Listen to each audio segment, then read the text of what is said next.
मित्रों नमस्कार। उम्मीद है कि आप सब बहुत अच्छे होंगे। और आइए आज हम लोग पढ़ते हैं अमीर खुसरो के बारे में। अमीर खुसरो हिंदी के एक बहुत ही प्रसिद्ध कवि हैं, जिनको कि खड़ी बोली का प्रथम हिंदी का प्रथम कवि या खड़ी बोली का प्रथम कवि माना जाता है। तो आइए मित्रों देखते हैं हम लोग अमीर खुसरो के बारे में। अमीर खुसरो का मूल नाम परीक्षा में पूछ लेता है कि अमीर खुसरो का मूल नाम क्या था, तो अब्दुल हसन था। और इनके गुरु का क्या नाम था, निजामुद्दीन औलिया था। ये मुख्य रूप से फारसी के कवि थे। मित्रों अमीर खुसरो जब का जो मूल नाम था अब्दुल हसन था और इनके गुरु निजामुद्दीन औलिया थे। ये मुख्य रूप से फारसी के कवि थे। इन्हें खुसरो सुखन की उपाधि इजुद्दीन ने ही दी थी। खुसरो ने 11 सुल्तानों का आरोहण देखा। मित्रों यहाँ 11 सुल्तानों का आरोहण से मतलब होता है कि 11 राजाओं का राज्यकाल अमीर खुसरो ने देखा है। अमीर खुसरो के अधिकांश रचनाएं अलाउद्दीन के राज्यकाल में लिखी गई थीं। खुसरो ने स्वयं को हिंदुस्तान का तूती कहा है। एक कथन में उन्होंने कहा कि मैं हिंदुस्तान का तूती हूँ, जो कोई मुझसे कुछ सुनना चाहता हो वो बताए। हिंदवी शब्द का प्रथम प्रयोग अमीर खुसरो ने किया। मित्रों ये परीक्षा में पूछ लेता है कि जो हिंदवी शब्द आता है वो किसने किया है, तो अमीर खुसरो ने। अमीर खुसरो ने इनकी एक रचना है खालिक बारी, उसमें इन्होंने हिंदवी और हिंदी शब्द का प्रयोग किया है। तो खड़ी बोली के प्रथम एवं आद्य कवि कौन है, अमीर खुसरो। खालिक बारी यह अरबी फारसी हिंदी का शब्दकोश है। खड़ी बोली का प्रथम कवि अमीर खुसरो है। इनकी एक प्रसिद्ध रचना है खालिक बारी, जो कि अरबी, फारसी और हिंदी ये तीनों भाषाओं का शब्दकोश है। अमीर खुसरो का जन्म 1254 ईस्वी में एटा जिला पटियाले नामक ग्राम में होता है। मित्रों परीक्षा में अक्सर पूछा जाता है इनके जन्म के बारे में कि इनका जन्म कब हुआ था, और सबसे ज़्यादा तो ये स्थान के नाम को पूछता है। एटा यानी कि एटा जिला में और पटियाले नामक गांव में हुआ था। सैफुद्दीन लालन इनके पिता का नाम था।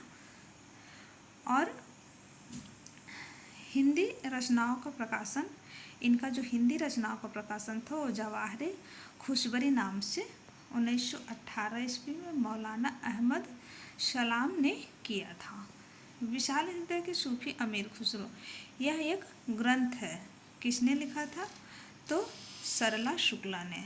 इनकी रचनाएं मित्रों प्रसिद्ध है खालिक बारी, हालाते कन्हैया, नजराने हिंदी, आशिकी, इनकी ये प्रसिद्ध रचना है।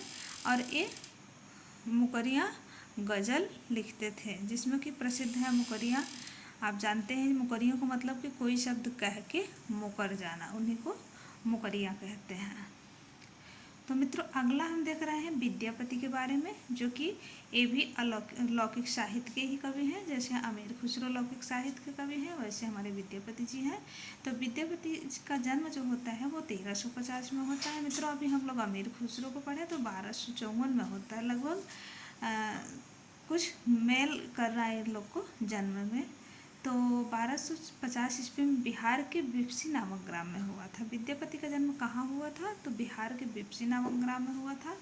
ये इन्हें पद शैली का प्रवर्तक कहा जाता है। किसको, विद्यापति को। कीर्तिलता में विद्यापति ने अपना नाम खेलन कवि बताया। मित्रों पूछ लिया जाता है परीक्षा में कि खेलन कवि किसका नाम है, तो विद्यापति ने। यानी कि अपने आप को खेलन कवि किसने कहा, विद्यापति ने कहा। इनके पिता गणपत ठाकुर थे, जो कि एक कवि थे, और इनकी माता का नाम हंसिनी देवी था। मित्रों ये पिछली परीक्षा में टीजीटी की 2021 में परीक्षा में पूछा हुआ है कि हंसिनी देवी किसकी माता का नाम था। तो विद्यापति के प्रमुख आश्रयदाता थे शिव सिंह सेंगर और कीर्ति सिंह, जो कि दोनों तिरहुत के राजा थे। शिव सिंह की पत्नी लक्ष्मा का वर्णन इन्होंने कीर्तिलता में 25 दोहे में किया है, यानी कि 25वें दोहे में किया है। मित्रों हम लोग देख रहे हैं विद्यापति के बारे में। तो विद्यापति जो थे वे शैव थे, यानी कि शिव भक्त कवि थे। विद्यापति मैथिली, आहट, संस्कृत में रचनाएं की, जिनमें इन्होंने केवल एक प्रमुख ग्रंथ मैथिली में रचना की, जिनका नाम है पदावली।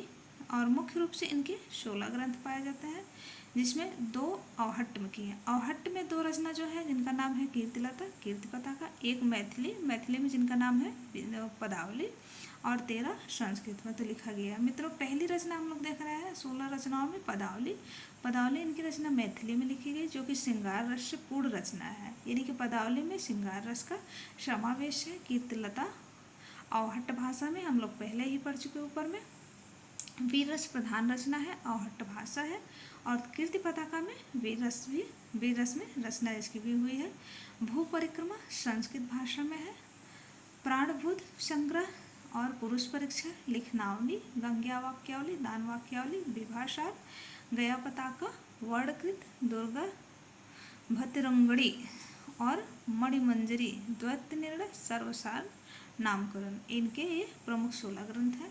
मित्रों हम लोग देख रहे हैं इनकी उपाधियाँ जो कि प्रमुख पूछती हैं। मैथिल कोकिल, पंचानन, दशावधान, पंचदेवोपासक, जाति कवि। मित्रों ये सबसे प्रसिद्ध है कि जाति कवि, आखिर इनको जाति कवि किसने कहा है, तो बच्चन सिंह ने कहा है। और कूच कवि ये भी बच्चन सिंह ने ही कहा है। अभिनय चौधरी इनका उपनाम है।